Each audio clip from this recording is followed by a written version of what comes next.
एक बार फिर स्वागत है आपका सरेआम में। जी, आपके पास एक सवाल है, जनता का सवाल। सर, मेरा गांधी जी से सवाल है कि एडमिशन से पहले सभी इंस्टीट्यूट ये वचन देते हैं बच्चों को कि हम आपके रहने की व्यवस्था करेंगे जी, और वे बाद में एडमिशन के बाद कर तो देते हैं, लेकिन वो इंस्टीट्यूट से काफ़ी दूर होता है। अब अगर इंस्टीट्यूट के बीच और हॉस्टल तक जहाँ पे बच्चे रहते हैं, अगर कोई दुर्घटना हो जाती है तो उसके लिए जिम्मेदार कौन होगा, इंस्टीट्यूट या फिर हॉस्टल? क्योंकि देखिए बेटा, जिम्मेवारी तो इसमें संस्थान की ही होगी, क्योंकि माता पिता अपने बच्चे को संस्थान के हवाले करके जाते हैं। वो उसे केवल उस शहर में नहीं छोड़ के जाते, एक पर्टिकुलर संस्थान में, एक कॉलेज में अथवा एक स्कूल में प्रवेश दिला करके जाते हैं और ये उम्मीद रखते हैं कि उनके बच्चे का पूरा ध्यान रखा जाएगा, सुरक्षा प्रदान की जाएगी और साथ ही साथ किस तरह से आप सुरक्षा प्रदान करते हैं? और साथ ही साथ जिस उद्देश्य के लिए उस बच्चे को वहां छोड़ रहे हैं, यदि वो कोचिंग करवाना चाहते हैं, यदि वो उसे कोई प्रोफेशनल कोर्स करवाना चाहते हैं, तो उसके प्रति भी वो अपेक्षाएं रखेंगी। अतः मैनेजमेंट के ऊपर बहुत अधिक अपेक्षा माता पिता की होती है और मैनेजमेंट अपनी ओर से तो सभी मैनेजमेंट भरसक प्रयत्न करते हैं। जो बाहर के बच्चे हैं वो यहाँ आते हैं अकेले कम उम्र में पढ़ाई करने, तो जिम्मेदारी इंस्टीट्यूशन की बनती है कि वो जब रिस्पॉन्सिबिलिटी ले रहे हैं जी तो बिल्कुल बनती है। मैं पहले ही इस विषय में अपनी सहमति दे चुका हूँ कि पूरी तरह से जिम्मेदारी संस्थान की ही बनती है। लेकिन सर, केस होने के बाद पल्ला क्यों झाड़ लेते हैं इंस्टीट्यूट? जैसे अभी हुआ है केस में कि छत पे जो है रहस्य में मौत हुई है, हत्या, अब ये पता नहीं कि हत्या है कि या वो हमने खुद कोशिश की थी आकाश इंस्टीट्यूट में जाने की। हमें अंदर जाने से रोक रहे थे, हमारे रिपोर्टर गए थे, संवाददाता गए थे, हमें रोका जा रहा था ताकि हम आकाश इंस्टीट्यूट के अंदर के कोई शॉट्स ना ले सके। अगर वो सही है तो फिर हमें रोक क्यों रहे थे? देखिए, किसी दूसरे संस्थान का बचाव में तो मैं कुछ नहीं कह पाऊंगा, लेकिन मेरा यही मानना है कि जिम्मेदारी संस्थान की ही रहती है। जी, एक और सवाल है, पहले सवाल ले लेते हैं उनका। जी सर, ये सवाल आपसे है कि आपने मान लिया करप्शन है, सब कुछ है, लेकिन हम जैसी आम जनता पुलिस के पास ना जाए तो कहाँ जाए, किसके पास जाके कहे, अपना दुख बताए? जी, वेरी गुड। और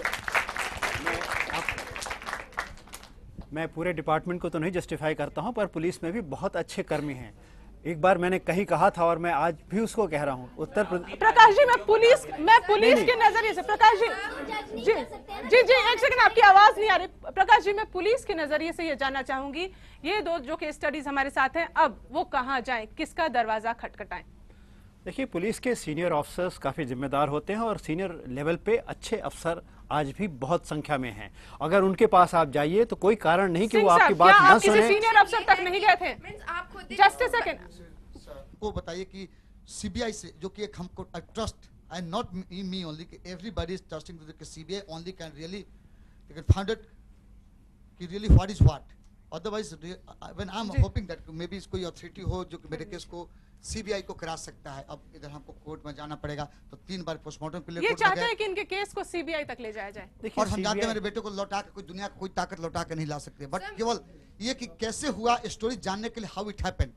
अब सीबीआई ही एक ऐसी एजेंसी है, जांच एजेंसी, जो कि देखिए, मैं आपको निराश नहीं करना चाहता, पर मैं आपको बता दूं कि सीबीआई सामान्यतः इस तरह के केसेस को नहीं लेती, क्योंकि इस तरह के केसेस इतने ज्यादा संख्या में होते हैं और उनके पास बहुत सीमित जनशक्ति है।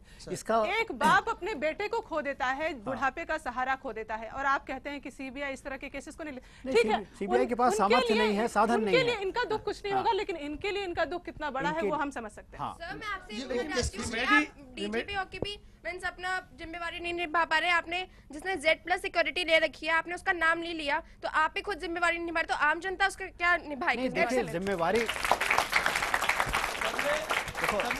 देखिए, कश्मीर से जो मिसाल दी उसका भी नाम नहीं लिया। जी, अभी भी आप कार्यरत नहीं है, फिर भी आप ताली बजाना बहुत आसान है, पर किसी समस्या को गहराई में समझना दूसरी बात है। बहुत सी चीजें हैं जो डीजीपी के सिर के ऊपर हैं। अगर गृह विभाग से कोई आदेश आता है तो डीजीपी उसमें कुछ नहीं कर सकता, और आज की तारीख में ये सामान्य हो गया है कि डीजीपी की अथॉरिटी को ओवरराइड करते हुए होम डिपार्टमेंट्स ऑर्डर्स इशू करता रहता है। प्रकाश जी, हम चाहते हैं कि इनका मसला सीबीआई तक जाए, क्योंकि एक बाप चाहता है कि उसे इंसाफ मिले। ये कोशिश करके देख सकते हैं, पर मैंने कहा, मैं उनको ईमानदारी की बात बता रहा हूँ। सामान्यतः सीबीआई ऐसे केसेस को नहीं लेगी जब तक कि कोई बहुत बड़ा वीआईपी इनके केस को पायलट न करे। इसके लिए वीआईपी का सहारा लेना पड़ेगा। एनीवे, आपसे पूछते हैं, शर्मा जी कुछ नहीं बोल रहे हैं, चुप है, कितना दुख है, कितना गम है, आप महसूस कर सकते हैं। इनकी जुबान आवाज नहीं निकल रही, आप इस बात को महसूस कर रहे हैं। इस देश की जनता का दुख दूर करने के लिए ही, लेकिन आज इनका केस कहाँ अटक रहा है? क्यों इनकी बात नहीं सुनी जा रही, इनसे जानते हैं। जी नहीं, जितनी बार भी आईओ साहब के फोन पे मैंने पूछने की कोशिश की कि इस केस के बारे में क्या हुआ, तो अभी एक ही बात कि विसरा की रिपोर्ट नहीं आई, ये कहकर उस बात को वहीं इतना रोक टाइम दे लग देते जाता हैं। है प्रकाश देखिए जी? विसरा की रिपोर्ट तो फिर केमिकल एग्जामिनर के पास जाती है और उनके पास बहुत ज़्यादा बैकलॉग है। अगर वो कह रहे हैं कि विसरा की रिपोर्ट नहीं आई है तो ये बात आप इसको तथ्यात्मक मगर ये- दृष्टि से सही मान के चलिए। मगर ये आत्महत्या को तो उसी रात को ही स्टोरी इन्होंने, जो सामने वाली पार्टी है, ये पैसे वाली जो बात है, ये तो बहुत क्लियर कट है, इन्होंने पैसे भी खाए और उसको लड़के को पूर्णिमा कॉलेज जयपुर में पढ़ रहा है, वहां तक भी हम गए। मतलब अगर आपको इंसाफ चाहिए तो आपको पैसा होना चाहिए आपके पास। पैसा और पहुंच दोनों चीज हो तो ये आज ही केस सुलझ नहीं, सकता दुर्भाग्य है। से इस और देश में यकीनन वो विसरा की रिपोर्ट उनकी फाइल में मौजूद होगी आईयू साहब की। नहीं, ऐसी बात विसरा- नहीं है। नहीं, बैड लक है, दो लेकिन महीने- अगर वो चाहें 2 महीने का इस समय मांगा इतने था, इम्पोर्टेंट 2 केस महीने। में अगर वो चाहें तो उसको जल्दी ही मंगा सकते हैं और रूटीन में भी आ जाती है। नहीं, ये वकील जल्दी- साहब गलत बात कर रहे हैं। देखिए केमिकल नहीं, एग्जामिनर की एक- रिपोर्ट, फोरेंसिक रिपोर्ट, ये सब बातों, ये पुलिस के फॉरेंसिक रिपोर्ट के लिए ये सब भी बातें आईओ बहुत समय लगता है इसमें। इन्वेस्टिगेटिंग ऑफिसर हर चीज के लिए जिम्मेदार है। वो चाहे तो पड़ा रहने दे, चाहे तो चाहे तो उसका दबाव डाल के investigation निकलवा सकते हैं। निकलवा सकता है। नहीं, नहीं। उसको जरूरत, इनका कहना सही है कि पैसों की जरूरत है, जी। उसको पैसों की जरूरत है और वो विन ओवर कर लिया गया है। वकील साहब लेकिन एक रेमेडी में इसकी ओवर बताऊं सिंप्लीफाई कर रहे हैं, कि ओवर जो- सिंप्लीफाई कर रहे हैं। जो- बहुत सी जो- बातें जो एक्सपर्ट जो एक गांधी जी रेमेडी की है, चुप्पी बहुत कुछ कह रही है, गांधी जी की चुप्पी बहुत कुछ कह रही है, कुछ कहना नहीं चाह रहे, हाँ, लड़ना लेकिन नहीं इसके चाह रहे। लिए एक रेमेडी है गांधी कि जी, देखिए, मैं भी आप इसी चुप रह के इंस्टीट्यूशंस को आप सपोर्ट कर रहे हैं। नहीं, देखिए, मैं भी इसी समाज का एक अंग हूँ, मैं भी एक अभिभावक हूँ, और मैं यदि गलती किसी भी स्तर पे किसी भी व्यक्ति द्वारा की जाती है तो मैं उसकी भरपूर भर्त्सना करता हूँ, और मैं भी आपके द्वारा, इस मंच के द्वारा ये मांग उठाता हूँ कि यदि एक क्लास में 15 स्टूडेंट्स होते हैं और टीचर उन पे पूरा ध्यान देती हैं, जी। लेकिन ऐसा तो पहले तो बिल्कुल भी नहीं होता। 15 स्टूडेंट्स से बहुत ज्यादा स्ट्रेंथ होती है और ऊपर से टीचर सिर्फ उन पे ध्यान देती है जो अपग्रेड स्टूडेंट्स होते हैं, टॉपर होते हैं, और उनको निग्लेक्ट करती है जो ज्यादा इंटेलिजेंट नहीं होते, जिसकी वजह से ये क्राइम बढ़ रहा है, जिसकी वजह से स्टूडेंट डिस्ट्रैक्ट होके आखिर उन क्राइम एक्टिविटीज क्यों में बढ़ रहा indulge हो है? जाते हैं। आखिर ये जी आपसे यहाँ पर हमने 2 तरह के केसेस देखे हैं। एक वो केसेस जिसमें एक चाचा ने हत्या की, और एक जिसमें कि एक छोटे वर्ग के लड़के हैं जिसकी कहीं पहुंच नहीं है, उसने हत्या की, और वो दोनों पकड़े गए हैं। परंतु जहाँ पर संदिग्ध अवस्था में हत्याएं हुई हैं या बच्चे की मौत हुई है, वहाँ पर इन्फ्लुएंशियल पर्सन की वजह से अभी तक उसमें कोई रिजल्ट नहीं निकले। साथ ही साथ आप बोल रहे हैं कि पुलिस अपना कार्रवाई जितना भी करती है अंडर इन्फ्लुएंस करती है। वकील साहब का कहना यह है कि आप कोर्ट में जाइए, पर एक आम आदमी कितना घूम सकता है, और अगर वो इतना घूमेगा अपने काम को छोड़ के इस केस के पीछे लगातार जी, लगाएगा तो कैसे काम बनेगा। मेजर अब क्या इकबाल, जनता खुद अपने हथियार उठा ले या क्रांति शायद पे उतर जरूरत यही आए, है क्या कि करे जनता हथियार फाइनली? उठा ले, क्योंकि पुलिस से भरोसा उठ चुका है। हमने सारे पक्षों की बात सुनी है।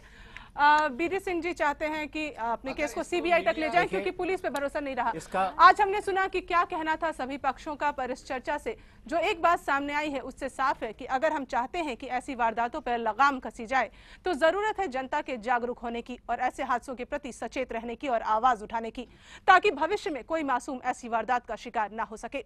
सरेआम में आज बस इतना ही। आपको हमारा कार्यक्रम कैसा लगा हमें जरूर बताएं। तब तक के लिए इजाजत दीजिए। नमस्कार।